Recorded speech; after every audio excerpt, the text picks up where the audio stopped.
talk or discuss about Code Pink. Okay? Code Pink is a child abduction. Ensures that defined process to identify and or ban infants and their parents, guardians, immediately after birth is followed. Okay? Provides patient education by distributing what? Guidelines for parents or preventing healthcare facility abduction. Guidelines for health facility identification procedures, and outline standard nursery procedures, visitation policies, and importance of never leaving the infant unattended. Hospital discharge, parent education, questions to ask by parents when their infants are taken from there while in the healthcare facility. How to safeguard infants, child safety by ensuring that following, okay? Only authorized staff members are allowed to transport the infant. The only authorized non-staff individuals allowed to transport the baby out of the room are the bonded parent or guardian. Infants are taken from mothers one at a time. Infants are never carried but instead are always pushed in a bassinet, are always never leave an infant out of direct line of sight of supervision. After bringing the baby to the mother or endorsing to the next shift, what you will do first, and at birth also, if you're assigned in the delivery room, upon delivery, you have to show the baby to the mother. Show the sex of the baby. Important is the sex. Okay, when you're endorsing to the patient, to the next shift or to the other staff, or bringing the baby to the mother, now I have to check the ID band. The ID band of the mother and the baby, okay?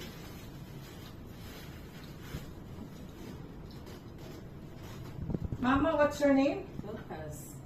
Docas. Docas what? Docas Conedugel. Mama, this is your baby. Okay? Baby girl. Okay, this is your baby girl. The name is Dorcas. Dorcas what? Okay. Docas Conedugel. That is how you will check the baby, upon giving to the mother. Okay? Make sure the baby always in the beside of the mother. Okay? Beside of the mother. And between the, at least between the bed or with the door. Okay? And make sure, advise the mother, instruct the mother, if she cannot able to attend to her baby, she should inform you. And when you take the baby from the room, there is two patients like this, and you have to take the baby. Maybe you want to take the baby for vaccination, take the baby one by one. Okay? Do not take the baby together. One by one, each mother. Okay? To avoid confusion. Okay? If your baby will interchange. Okay? And then, always put the baby in the crib. Do not, what is this? Do not carry like this, Do not carry like this. Always put the baby in the bassinet or in the crib. Just close. When you are endorsing to the staff or talking in the hallway, you should not do it. You should not expose or divulge any information about the patient, like the patient's name, like the sex of the baby, because when kidnapper hear you, they have already idea to take your baby. And then another thing is, there is routine procedure in nursery, okay? Only the guardian, the parent is allowed to visit the baby in the nursery. That is the policy in nursery, okay? When you are receiving the patient from the other shift, you have to introduce yourself to the patient.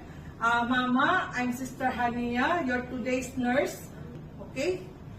And then, do not divulge any information of the patient. You understand this? Do not divulge means because if you like exposing the patient information, you are putting the patient at risk for the kidnapper to take your baby.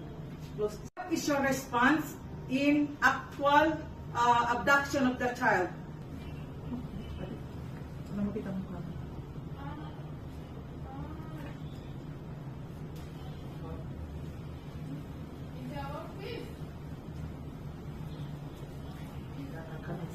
see the baby is missing, you have to call immediately 2222 code pin in delivery room, room number 2, bed number 1.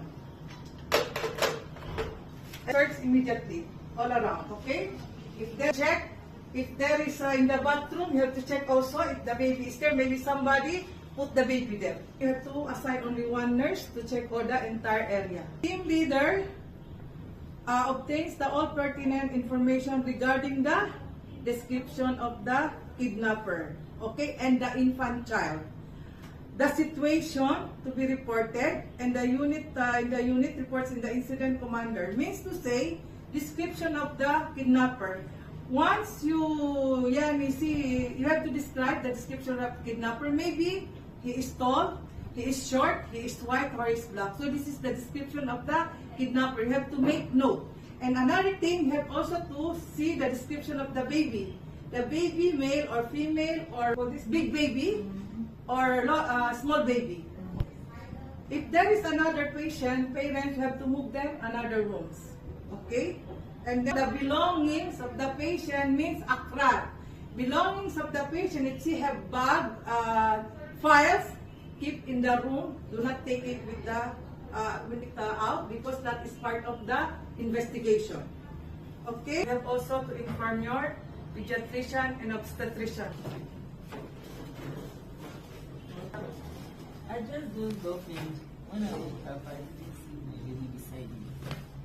At what time did you realize your baby was lost with you? 5 minutes ago. Nurse assigned to the mother continues to accompany the parents of all time, okay? And you have to secure all the records of the patient, okay? And the mother for the part of the investigation. And then consider designating room where other family members can wait and easy access to updates, and while offering the parents some privacy, okay?